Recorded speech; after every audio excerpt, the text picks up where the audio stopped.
For those of you who don't know me, haven't met before, my name is Steve Schwartz. I run the LSAT blog. I also host the LSAT Unplugged YouTube channel and podcast.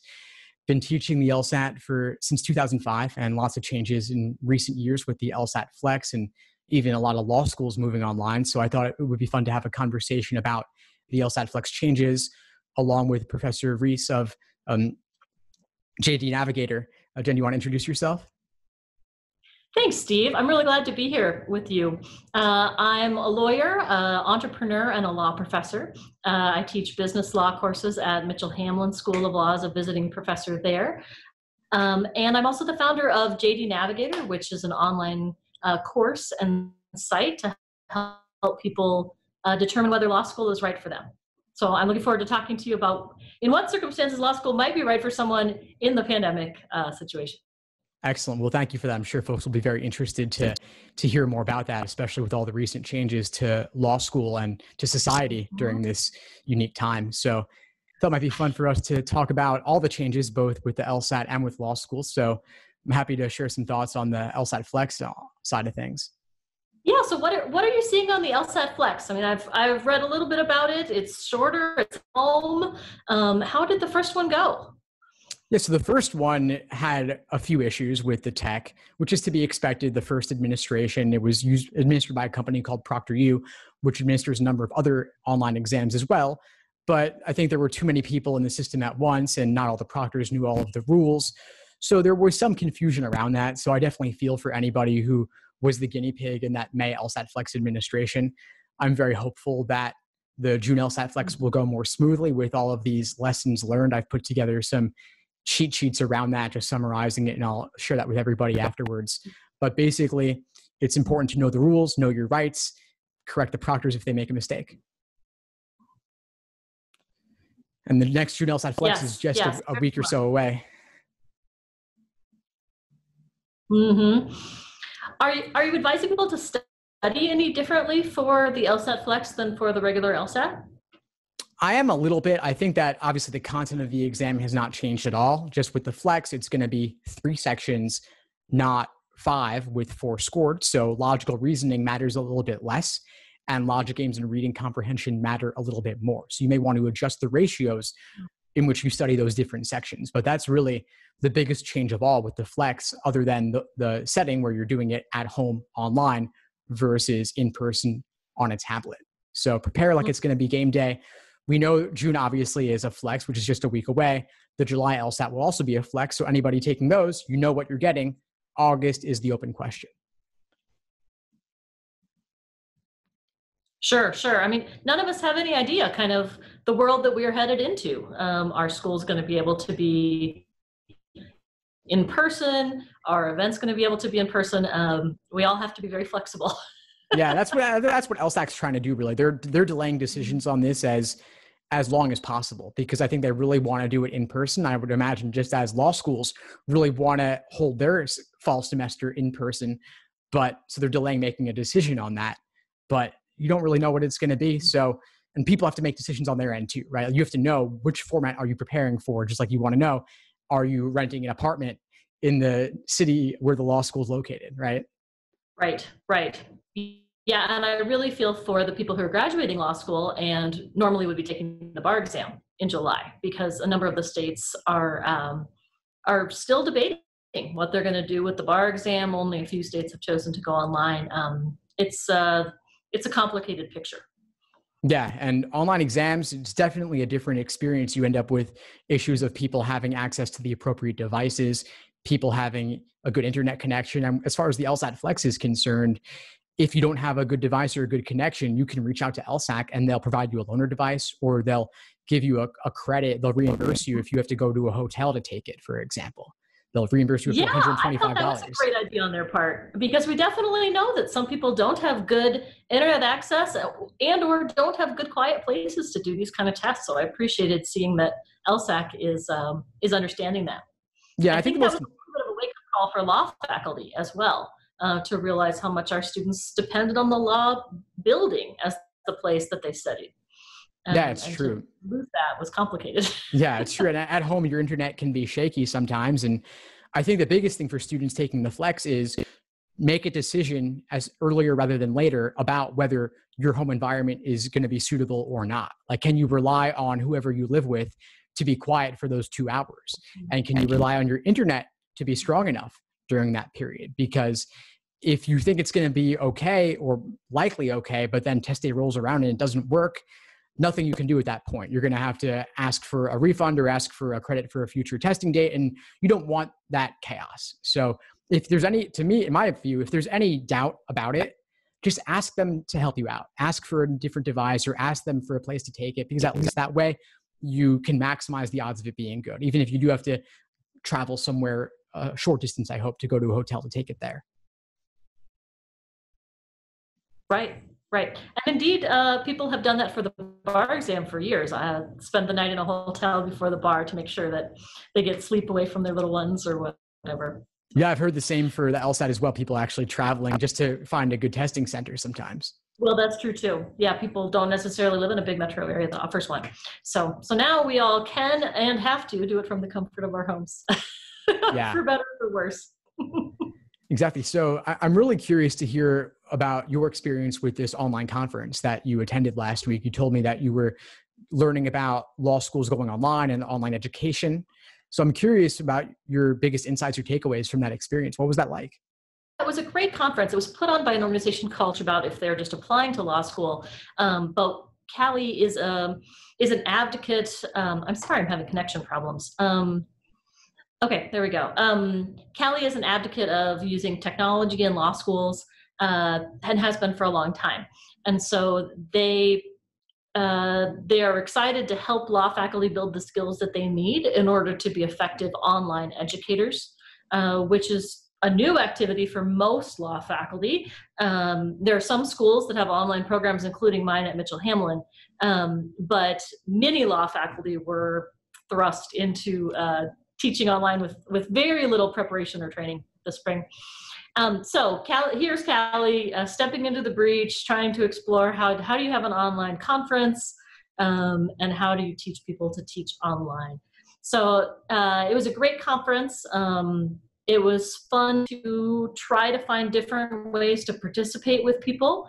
They encouraged us to, for instance, set up one-on-one Zoom sessions with people as if we were meeting in the hallway after a conference and so forth. But I think one of the things, back to your question, that really came out of that conference was we just don't know what the fall is going to look like. And so administrators are trying to get their hands around, do they have to go online? Do they want to say they're going to be in person until they have to, make a call? And so forth. And so we're seeing different law schools make really different decisions. It was just about a week ago, Harvard Law School came out and said they were going to be entirely online in the fall, which I think is nice because it gives us a sense of certainty to the students and to the faculty. Now they can prepare to, from the faculty side, for instance, to give the very best online education that they can. In other schools, the faculty is trying to kind of dual track what we are, just not knowing exactly what we're going to be asked to do. So here's a question about that. So Harvard Law, they make that decision last week, and it definitely made some waves, of course, because Harvard does anything, it makes waves. But Harvard can go entirely online and not lose a single student.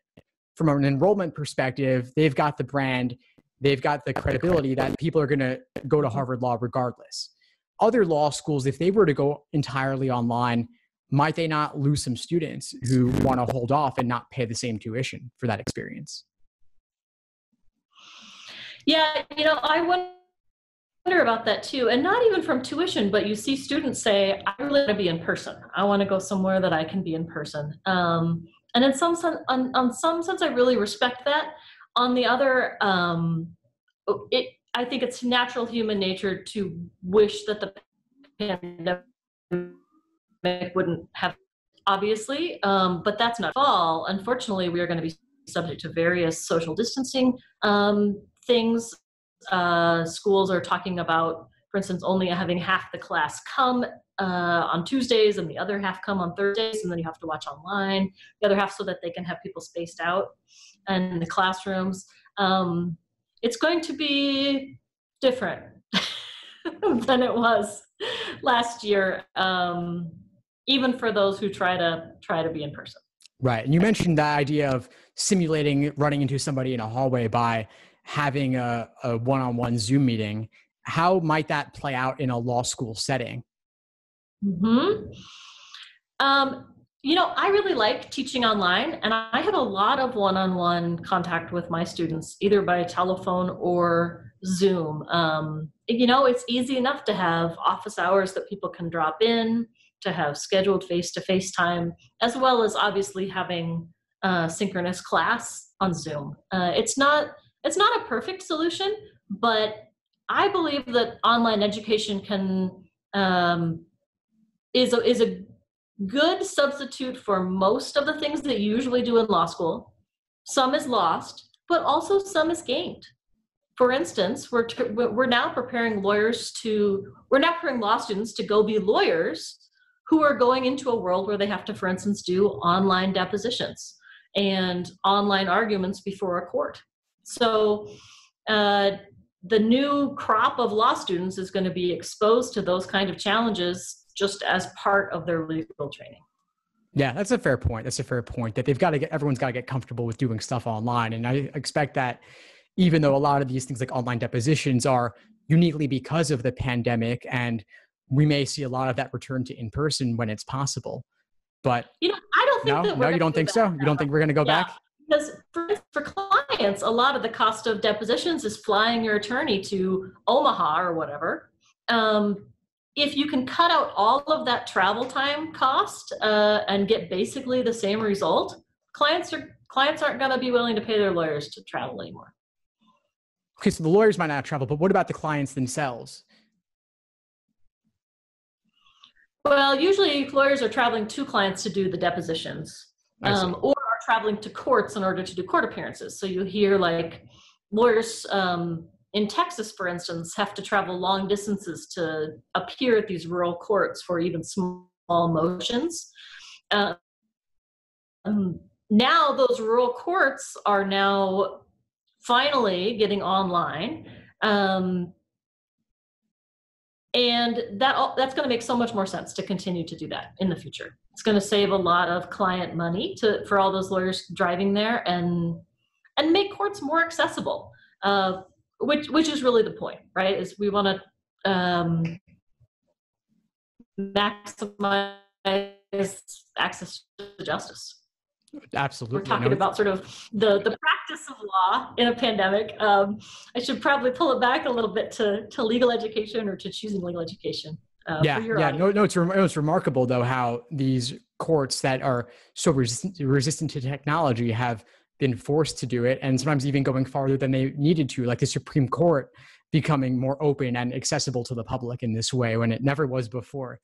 Been really cool. I know a lot of pre-law students have been clued into listening to that stuff just to hear it firsthand when it was never possible before. But yeah, to bring it back to the law school context, I was actually talking with an entering 1L right before this conversation, and she was saying how she's concerned that law school study groups, like, of course, law school itself, people talk about the Zoom school of law, where everything's online through Zoom, and the professors have the paid Zoom accounts like what we're using now to be able to hold a large group meeting. That's more than 40 minutes, theoretically, when free Zoom accounts can't do that. So not every law student's going to go get a paid Zoom account to have all the features. How are law students going to run study groups of more than 2 people? Have they talked about that at all? I'm not concerned about study groups at all. You can just tie 40 minutes together. You can, I bet that some law schools will include students in their Zoom subscription. And I bet there are lots of other great tech minds coming up with all sorts of other solutions about how we can be virtually in person. I've actually heard of people like meeting in video games and doing other activities. So the study group experience, might be via Zoom, but it can totally continue. And actually being able to share a screen or share a Google document in real time is the kind of use of technology that is enhanced when we use Zoom. So So I'm not concerned about that at all. I'm sorry, I lost the track of the other half of the question that you asked. No, it's okay. I think I was really just focused on the law student experience, being Right. online, talking about study groups, and in general, socializing. I'm concerned about like the random things, like the person sitting next to you in class, and facilitating connections between students, not really happening when you're in an online setting where it's professor and students, and the student might ask a question to the professor, but students aren't going to be joking with each other in the same way where law school's like high school and you actually have that going on. Yeah, it's true. It's true. So let me make 2 points about that. One is, so Mitchell Hamlin has what we call the blended program, where it's a mostly online program. We launched this 5 years ago, I guess. So we're the only school that has actually graduated students and had them pass the bar through this mostly online program. So one of the points that I want to make about that is that the bonds that those students form with one another are more intense than the bonds that I see between my students who are in sort of my regular law school class. They form Facebook groups, they are texting the people that they're closest to, even though they live in all different states, those bonds, even without actually being in the same airspace. The other one, though, is that we maybe do have to be more intentional about both forming those bonds and just being part of the classroom community. One of the risks of being an online learner is that it's easier to just sort of drop out and not pay attention, right? As a teacher, I think of it as like, I can't necessarily look at you and see that you're sleeping or, not nodding along, whatever. And so in some sense, online law students need to step up to the plate and even more than your regular law student does. Like when I talk about law student success, I say you've got to not just receive what you're given, but actually seize the opportunity, look for where you fit in the profession, ask to meet with people, engage with the material, right? That kind of active learning comes from both the professor and from the student. That's a fair point. I could definitely see it requiring more of the student to stay engaged when they're not on a campus with anybody, they're not in the building with everybody, they're not commuting at all. So it requires more intentionality to really block it out and make it a priority. And so I'm wondering, this could tie into our discussion around deciding whether to go to law school in general, but specifically deciding to go online versus potentially holding off and going only if it were to be in person. Are there other factors that a student might want to consider when going online versus in person? Yeah, as we think about the deferral question, I guess one of the pieces of advice I've been giving people is, if you deferred, what would you be doing with that year of your life instead? Like, if they have a good job that they are in the middle of and are going to continue to earn money for their family, that's maybe a different point than if they don't have that. They just graduated from college and in fact, employment, unemployment being so high, it's not necessarily going to be a year of a lot of earning or learning. It might make more sense to go ahead and start in law school and move towards that JD so that you can get back out on the job market with that credential. So, okay, so there's opportunity cost issues in deferral. Can you hear me? You froze on me. Yeah, I could hear you. Did I freeze? Okay, great. Sorry. I think one of the other interesting dynamics about deferral is, to the extent that other people defer, then the law students who are going this year are going to have a greater advantage, right? Because they're going to be part of a smaller crop of lawyers that will be graduating into the market at the end of their, succession through law school. And to the extent that they're competing for limited merit scholarship dollars, based on their LSAT scores, then they could potentially be more successful in getting those big scholarships that help them not go into significant debt in order to get that JD. So I think there's some real benefits of not deferring. Back to your core question though, I think if people really feel like they can't be successful online students, then that's a really smart thing to know about yourself. And you want to try to put yourself into a circumstance where you think that you'll be successful. But I would challenge students, I think, many of us had a bad experience, the teachers who were thrust into it quickly. But I have hopes that this fall it's going to be more organized, better trained, more thoughtful. And so more from the professor, more from the student, we may be able to get it done. Yeah. And I think it's cool that the school that you teach at, Mitchell-Hamlin, that they actually have a lot of experience with this, because you can really see what it looks like to have law school online when you're not figuring it out on the fly like all schools were in spring semester 2020. I think fall semester will be a relatively better experience. And then let's say, fingers crossed, this doesn't happen, but what if there are second and third waves of coronavirus, and even a long time, even like a year from now, it were still an issue in some circumstances. If they had to be online, they might know how to handle it much better. But I like that you called out the pros and cons, because I think that on the one hand, we could say the online experience might not be as good. On the other hand, there could be ways in which it's more convenient and better for the student who's much more engaged and driven and willing to forego having a real high school-like experience in a tight-knit community on campus, especially if you have family obligations or tied geographically to one location for some other reason as well, like going to school part-time potentially.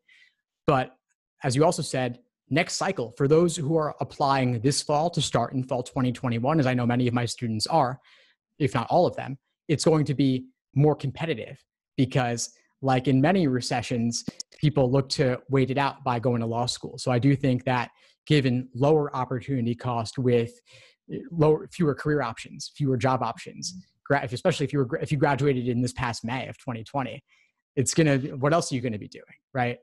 So I think that for many students, they would want to go now if they could, but if not, hey, either way, as we said, earlier in our conversation, like getting a higher LSAT score, regardless, can only improve your options. Well, that's exactly right. Yes. And I would encourage people to use that high LSAT score to try to get scholarship money that then gives them flexibility for the career that they choose on the back end. So just to break that down a little more, when people go to the very best school that they can get into, then they're borrowing a great deal of money in order to do that.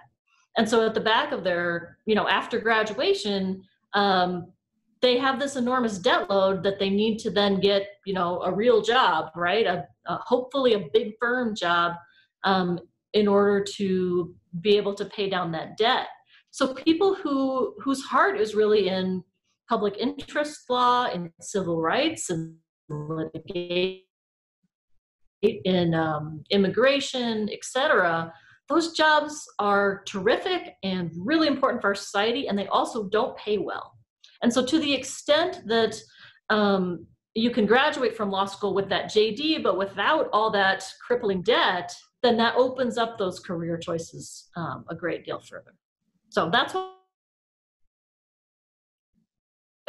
I went to not as highly ranked of a law school on a scholarship, and I would do it again. No, it's a good point. I'm glad you raised that, the rankings and that whole question, because a lot of people do have the idea of T14 or bust, go to the top 14 law schools, the best ones possible, the biggest names. And in some cases, for some careers, that might be the right choice. But for many other cases, many other careers, especially public interest, I think that if you want to keep your options open and potentially take a lower paying but more satisfying job, or simply not have to take the job that pays the most, going to a law school that has a lower ranking, maybe not as much prestige, but allows you to graduate with little to no debt, where you can get big merit scholarships by applying with a high LSAT score or GPA above the median of that school. That might be the better option in the long run. I think there's a lot to be said for graduating with little to no debt. especially if you have That's right. especially if you have college debt on top of that. Well, that's true. That's right. And then if you marry somebody with debts, like I did, so.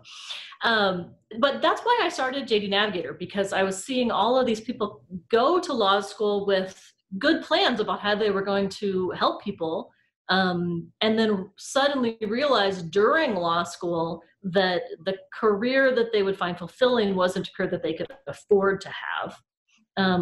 And that very few of these big firm jobs exist, and most people don't make that kind of money.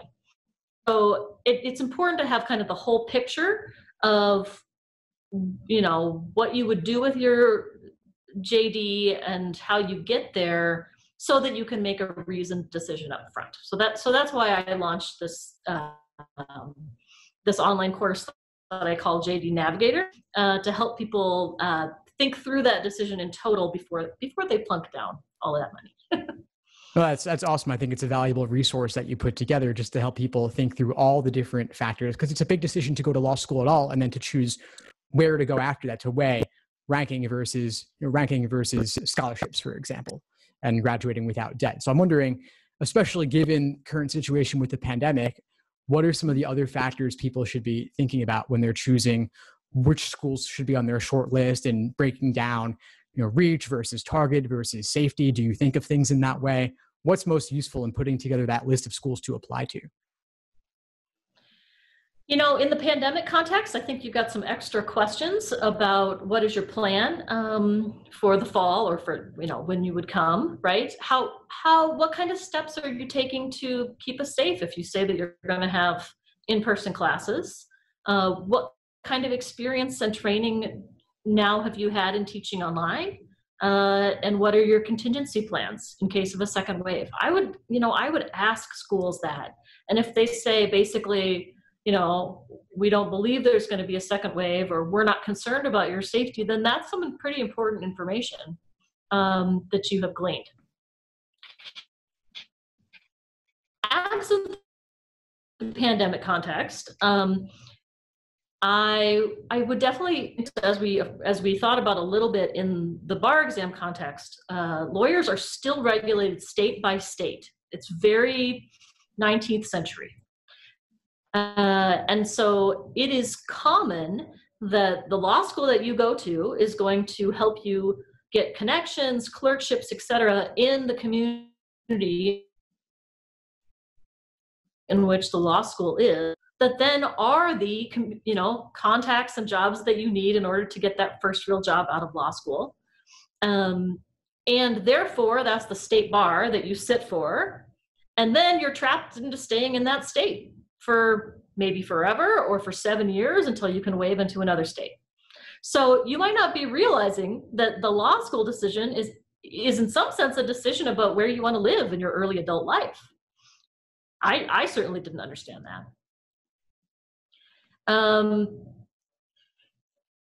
Now people do change geography. Like I had some friends who knew they were always going to go back to Colorado. As soon as we graduated, they moved back. They took the Colorado bar. They practiced in Colorado.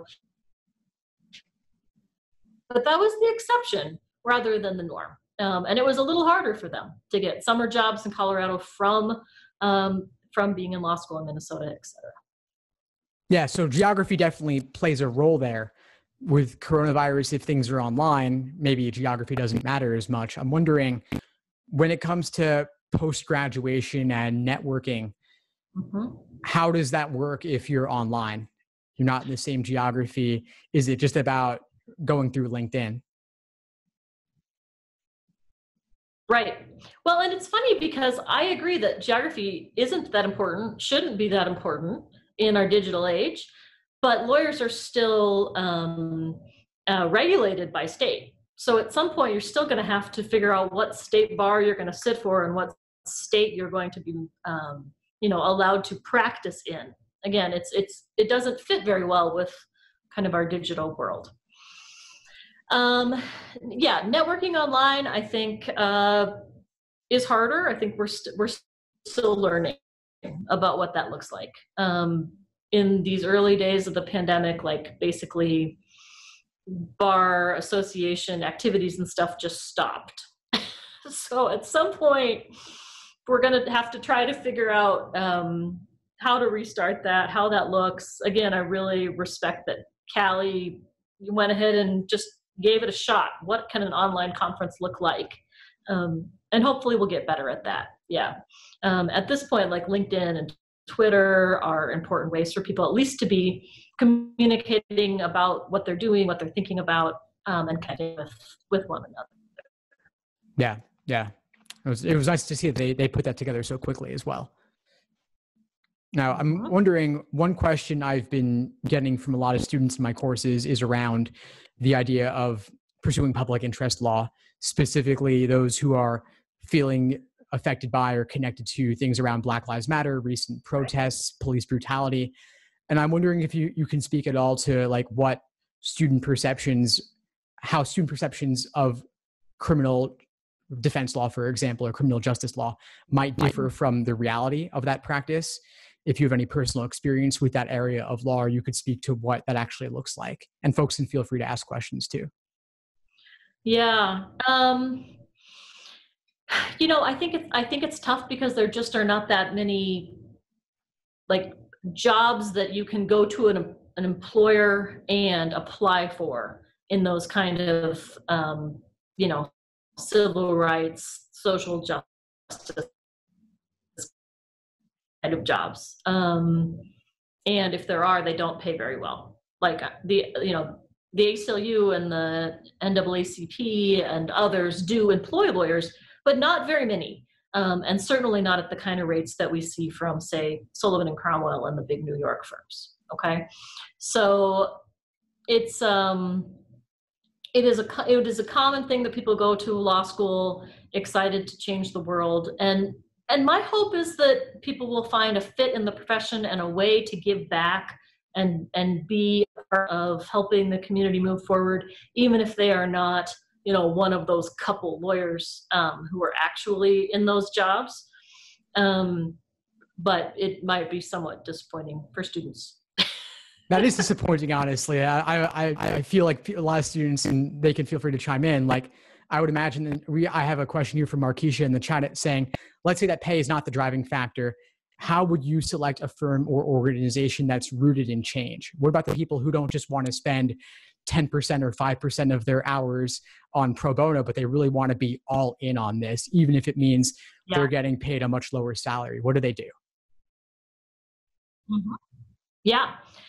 There are good organizations out there, and my hope is that there are going to continue to be more, right? I have seen, it has been exciting to see the many ways that lawyers are stepping up, both now in this moment about racial justice, as well as on immigration issues and voting issues and so forth. And one of the ways that philanthropists are helping organizations is by funding, attorney positions. So the people that get out of law school, with that fire in their belly, there is another not great paid job to do that important work. So I don't know that I would point you to any specific organizations at this point. But the other thing I can tell you is that the law schools do a great job of helping connect people to those opportunities, because it's a way for legal aid clinics, and we have a thing in Minnesota called the Minnesota Justice Foundation, which works with a lot of nonprofits that are doing really good work and helps law students go out there and work directly with, for instance, tenants who are exercising rights that they have under Minnesota law and might not know that they have those rights, and need some help with that. So that's really good training for the law students, and it's very fulfilling and important. That's awesome to hear. Now, with regard to, I'm getting questions from Jasmine about legal aid clinics, and how might legal aid clinics move online? Has there been discussion around what that simulation could look like to let students get the legal aid clinic experience, even if nothing's happening in person? I have seen, I have seen the professor who runs our clinics at Mitchell Hamlin just totally rocking and rolling on getting that online. I mean, certainly the need is greater than it was before, And so to the extent that we can set up the tech tools that we need in order to help those people in a socially distanced way, like she's all about it. So I think I think that's going to be done, that's going to get done and be exciting. Looking at the chat here, sorry, I'm frowning at my screen. Let's see. Well, I guess the next question was a follow-up around, let's say that a student is passionate about criminal justice reform, around social justice, and they want to get some experience now before going to law school, get some exposure, maybe build their resumes, get some material for a personal statement, or just to dive into that world before making the law school decision. I know that you're all about making the law school decision and doing the research first. So if someone's interested in exploring that, how could they do that as a pre-law student before even applying? Is there volunteer work or internships or a way to just get involved that you know of? I know that you weren't talking about specific organizations maybe, but what kind of exploration could a student do? Yeah, again, I'm not sure that I'm the perfect person to answer that, but I would guess that there are ways to get involved and follow the work of lawyer organizations that are doing some of this work. Like I know I'm on the email list for the Lawyers Committee for Civil Rights, for instance. And so getting connected with them, trying to see what they might be doing in the area, maybe they need some volunteer help or event planning help or something like that. That might be a cool way to get to know lawyers in your area who are also passionate about those issues. I think that's a great idea. I personally read a biography of Thurgood Marshall the summer before I started law school, and that got me really excited about how the law had been used strategically to achieve civil rights gains. But I'm not going to tell you just to read a book because that would be a super lame professor-y thing to do. So I'm not saying that. I hear you. Now, I know that we're not speaking in your capacity as a professor at the particular law school where you teach, but I'm wondering if you've seen any examples from them or others around getting involved or supporting those in need during the pandemic or during more recent current events where law students are helping out in some way. Do you see examples of that during times like this? Definitely. And I think most law schools that you would go to, and that would be an interesting question to ask as you look to choose between law schools too, are, what kind of clinic opportunities or other kind of boots on the ground opportunities might you have in order to help people during law school? And I would guess most law schools will have some exciting ones. I know that we had an immigration law clinic that actually went to Texas and was directly helping people avoid family breakup there and deportation, helping people exercise their rights. That was very cool to hear people come back from that and talk about that experience and what they had. And that was just one professor who was connected with a nonprofit down there, and then a group of students that they brought over spring break. So that was their spring break. I guess that was last year. So I would guess that different law schools are going to have various different kind of experiences like that. Yeah, no, it's cool. They like to help out there. Well, it's so important, and it also helps law students understand the law and how we interact with clients, right? It's a specific mindset to be a lawyer because we are helping other people navigate the law. So we are really more guides, sometimes advocates, but other times just helping people understand this really complicated framework that we've had the training to understand and they have not, and that's not in any way their fault. We're just their guide, they're helping them. So it's a different relationship that you have to teach law students how to do. Right. Well, you have your law students and lawyers have the training. They are able to navigate the law. Yeah, no, that's fair. We have a question on more the admissions side of things, how you see or what you've heard about law schools taking potentially more applicants or fewer applicants. How are they going to handle enrollment given the pandemic? Yeah. Because you mentioned. Have you heard anything about that? Yeah, well, I would imagine that as we've discussed, and I've heard elsewhere as well, like social distancing measures in person might require them to have half-empty classrooms, and so that half that's not present on campus, they could be online or they could choose not to go. And so I think that, at least my take is that law schools are going to face some difficult enrollment decisions. Like I said, I think Harvard can be 100% online and maintain its entire enrollment. They could potentially even take on more students because there's no physical limitations. But many other law schools without the brand cachet, without the brand name, they may have a tougher time. And so I would imagine that a lot of students may want to defer matriculation for a year.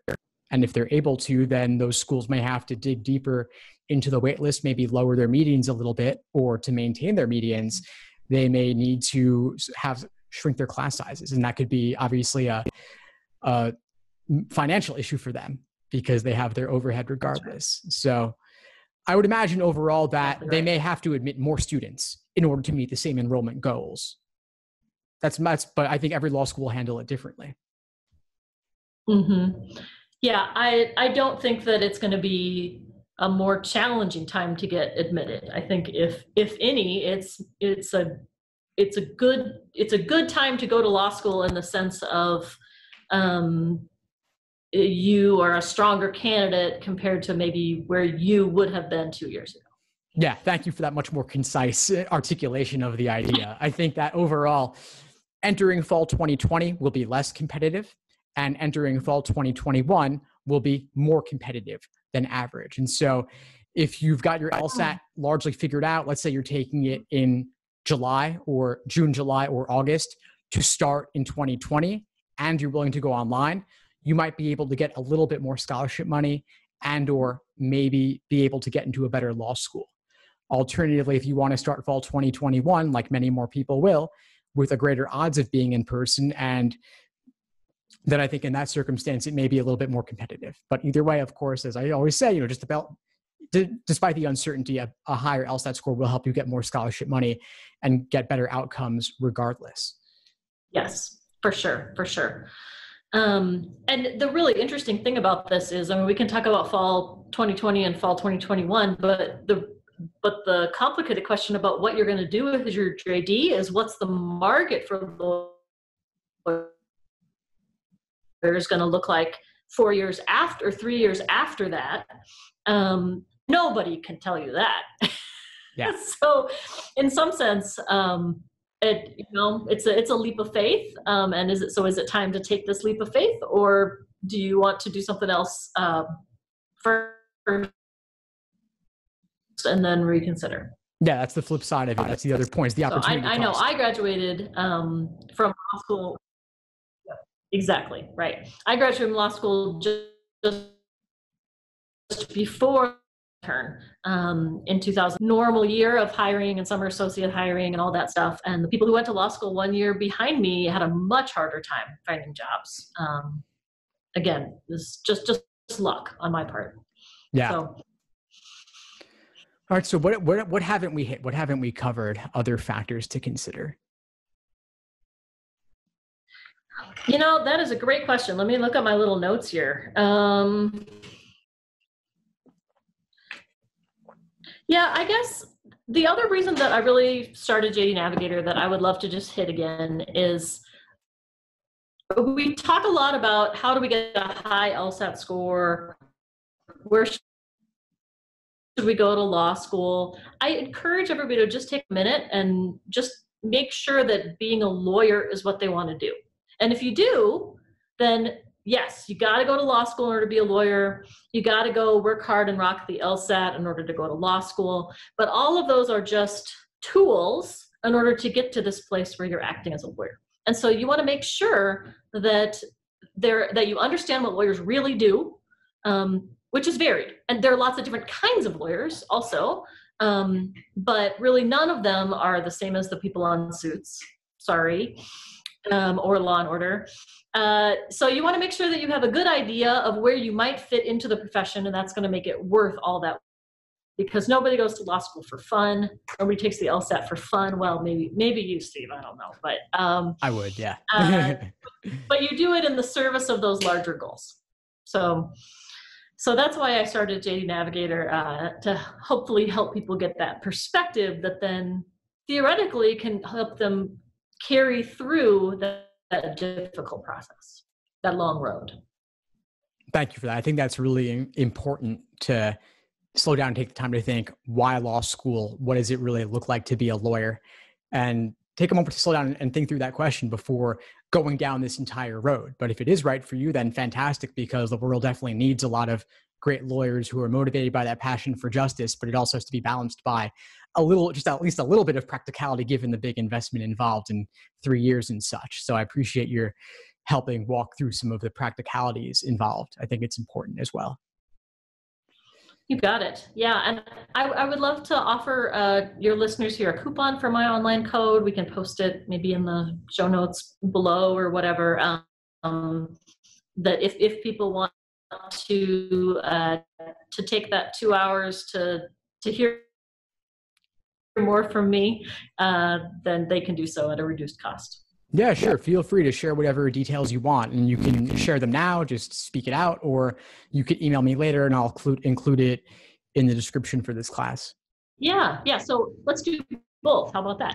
Yeah. Sure. So my website is at JD Navigator. So chart your own course to a legal career. So jdnavigator.com. You'll find various free resources there, and then also click for an online course. And then when you go through the online course, I'll set up a coupon code called LSAT Unplugged. So you can take the course for just $99. Cool. All right. Thank you for that. I'll jot that down. I'll include it in the description inside the course and everything. So yeah, thank you for that, Jen. Really appreciate your taking the time and sharing your insights with everybody. It's been a fun conversation. It has been. Thank you. Yeah. Best wishes to you, Steve, and also to everybody watching. The world needs more great lawyers. I'm excited to see what you guys choose to do. Definitely. Well, thank you, Jen. And thanks to everyone for joining and for asking such great questions. I think there were really important issues raised. And yeah, thanks. Thanks for joining, everyone. Take care. See you all soon. Bye. Thanks for tuning into the show. Please subscribe if you haven't done so already to be notified of new episodes as I release them. And feel free to reach out if you need anything at all as you move forward with your prep.